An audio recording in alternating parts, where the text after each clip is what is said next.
دوستو، آج کی ہماری کہانی سندھ کے ایک عظیم صوفی شاعر اور بزرگ حضرت سچل سرمست کی زندگی کے گرد گھومتی ہے۔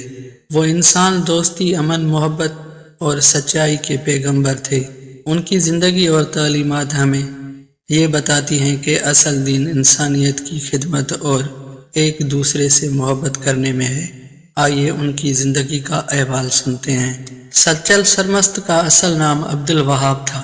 آپ 1739 میں صوبہ سندھ کے علاقے درازہ خیرپور میرس میں پیدا ہوئے۔ آپ سید گھرانے سے تعلق رکھتے تھے۔ آپ کے والد محترم کا نام سید صلاح الدین تھا، جو خود بھی نیک اور متقی انسان تھے۔ بچپن ہی سے سچل میں ایک خاص روحانی روشنی پائی جاتی تھی۔ کہا جاتا ہے کہ بچپن میں وہ عام کھیلوں کے بجائے ذکر و عبادت میں مشغول رہتے۔ تعلیم کے دوران آپ نے قرآن پاک، حدیث، فقہ، عربی اور فارسی زبان پر عبور حاصل کیا۔ فارسی اس وقت علم و ادب کی زبان تھی اور بعد میں سچل سرمست نے اپنی شاعری اسی میں زیادہ تر لکھی۔ نام سچل اور سرمست کیسے پڑا؟ سچل سرمست ہمیشہ سچ کی بات کرتے اور جھوٹ سے نفرت کرتے تھے۔ ان کی سچائی کی وجہ سے لوگ انہیں سچو یا سچل کہنے لگے۔ بعد ازاں سرمست کا لقب اس کی وجہ سے ملا کہ وہ اللہ کی محبت میں ہمیشہ مست اور بے خود رہتے۔ یوں تاریخ نے انہیں سچل سرمست کے نام سے یاد رکھا۔ سچل سرمست کی شاعری سندھ کے صوفی ادب کا اہم سرمایہ ہے۔ آپ نے کئی زبانوں میں کلام کہا، جن میں سندھی، فارسی، سرائکی، اردو، پنجابی، بلوچی، ہندی شامل ہیں۔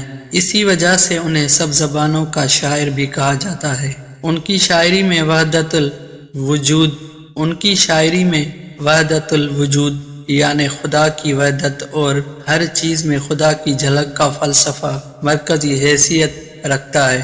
سچل سرمست کی تعلیمات کا بنیادی نقطہ محبت تھا۔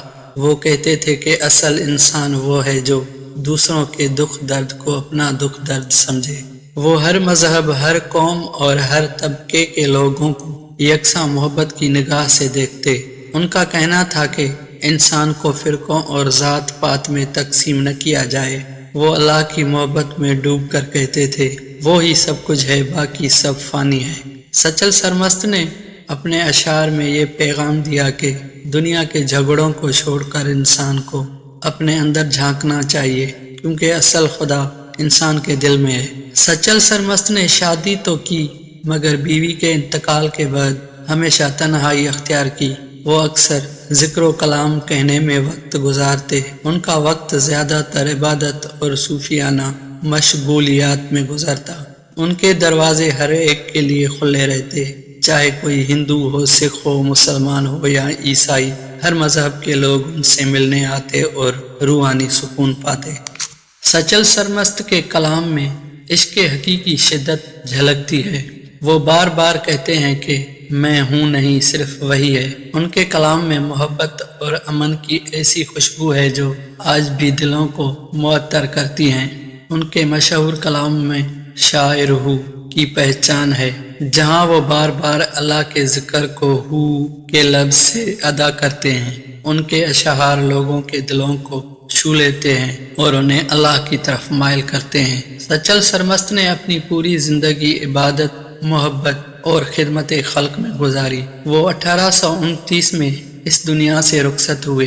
ان کا مزار خیرپور کے قریب درازہ شریف میں واقع ہے، جو آج بھی عقیدت مندوں کی زیارت گاہ ہے۔ ہر سال وہاں عرس منعقد ہوتا ہے، جس میں ہزاروں لوگ شریک ہوتے ہیں۔ سچل سرمست کے افکار اور کلام نے سندھ کی سرزمین کو امن، محبت، بھائی چارے کا پیغام دیا۔ آج بھی ان کی شاعری پڑھنے سے دلوں کو سکون ملتا ہے۔ ان کا فلسفہ ہمیں یہ سکھاتا ہے کہ نفرت کے بجائے محبت بانٹو، فرقوں میں نہ بٹو، بلکہ ایک دوسرے کو انسان سمجھو۔ دوستو، سچل سرمست کی زندگی ہمیں یہ سبق دیتی ہے کہ دنیا میں اصل طاقت محبت ہے۔ اگر ہم سچل سرمست کی تعلیمات پر عمل کریں تو ہمارے مشاعرے، ہمارے معاشرے سے نفرت، جنگ اور دشمنی ختم ہو سکتی ہے۔ وہ ہمیں یاد دلاتے ہیں کہ خدا تک پہنچنے کا راستہ انسانیت کی خدمت اور سچائی کے بغیر ممکن نہیں۔